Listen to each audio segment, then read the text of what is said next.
AirDrop sucks because technology is broken. That's it. Because every time you try to send a video from one iPhone to another, it cannot find the iPhone. Oh, and good luck turning on and off Bluetooth and Wi-Fi because that doesn't do anything. But you realize rebooting your iPhone actually fixes it. But does this mean that AirDrop is broken? Well, not quite, because I lied. Like, what the absolute duck is going on? Here's the truth. AirDrop relies on both Bluetooth and Wi-Fi. And if you turn up the volume, yes, I said Bluetooth. The technology that doesn't even know how to pair your earphones to your iPhone. Why? Well, just because. The exact moment where you want to take your iPhone and smash it to the ground into 67 pieces. Alright, time for some serious stuff. Because before analyzing what the duck is going on with AirDrop, we have to analyze how this very stable technology works. Because Apple loves making all the products shiny and easy to use and make the products look unbreakable until you receive notifications like these when it comes to iCloud. In a few words, AirDrop uses Bluetooth to discover other iPhones at a specific range and Wi-Fi to transfer all of your photos and videos, including the most embarrassing photos you've ever taken. Oh, just a quick reference,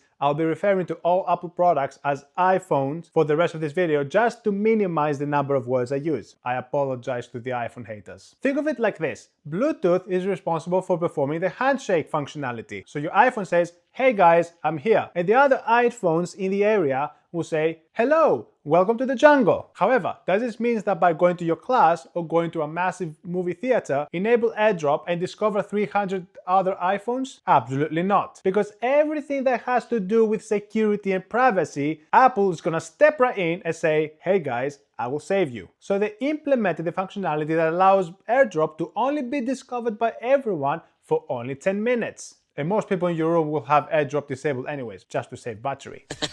And if you see a random iPhone in your area, just don't send them your best bro's bank balance. Why Apple decided to go with the 10-minute rule, you may ask? It's actually a much deeper problem that Apple identified because with AirDrop, there were a bunch of security holes that a lot of people were trying to exploit. Apple said, you know what? We're not going to allow you to be discovered by everybody, so we're going to limit it to 10 minutes, plus some other security patches that they implemented. But if you want to learn more about it, I have an article down in the description which explains everything to the last detail. However, the biggest problem isn't Apple security, is, well, you guessed it, Bluetooth. Because the way Bluetooth works by nature is totally broken, but at the same time, it's also not. Your latest iPhone 17 is installed with Bluetooth 6.0, but every other iPhone since the iPhone 8 had Bluetooth 5.0. And this is where the entire comedy show begins. When you try to connect your iPhone 17 via AirDrop, aka Bluetooth, with your bankrupt bro's iPhone 11, then your iPhone 17 has to downgrade to Bluetooth 5.0 in order to facilitate the communication. Meaning that it has to downgrade to the previous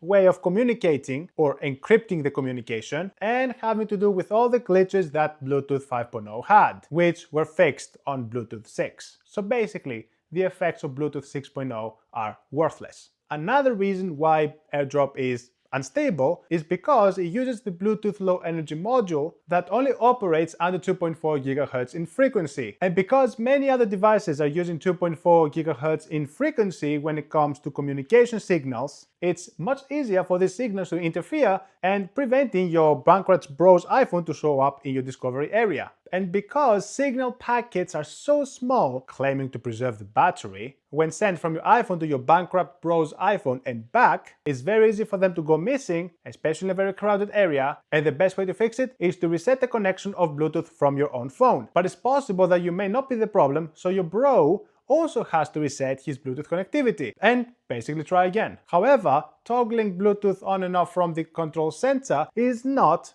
gonna reset Bluetooth, because that way of turning off Bluetooth only disconnects Bluetooth from all your accessories, including your AirPods. So to reset the Bluetooth connectivity, you have to manually go to settings, go to Bluetooth, and then turn it off and on again. And before you say that Bluetooth sucks, I have made a separate video right here where I explain why Bluetooth is terrible in 2026. Toggling on and off Bluetooth isn't the only way of fixing the problem, because it may reset the connectivity, it may not resolve a potential glitch in the software responsible for the connectivity process. So rebooting your iPhone is your best bet. So power off your phone and power it on again. And I think I'm an expert on this because I use AirDrop possibly 3 to 4 times every single day to transfer videos and photos between my different iPhones. And you guessed it, I experience problems with AirDrop every single day, and the only way to fix it is by rebooting my 2 phones. So reboot those 2 phones, and AirDrop is guaranteed to work 100% after rebooting your phones. So the next time AirDrop doesn't work, it's because Bluetooth sucks. Alright, I'll see you tomorrow. Subscribe.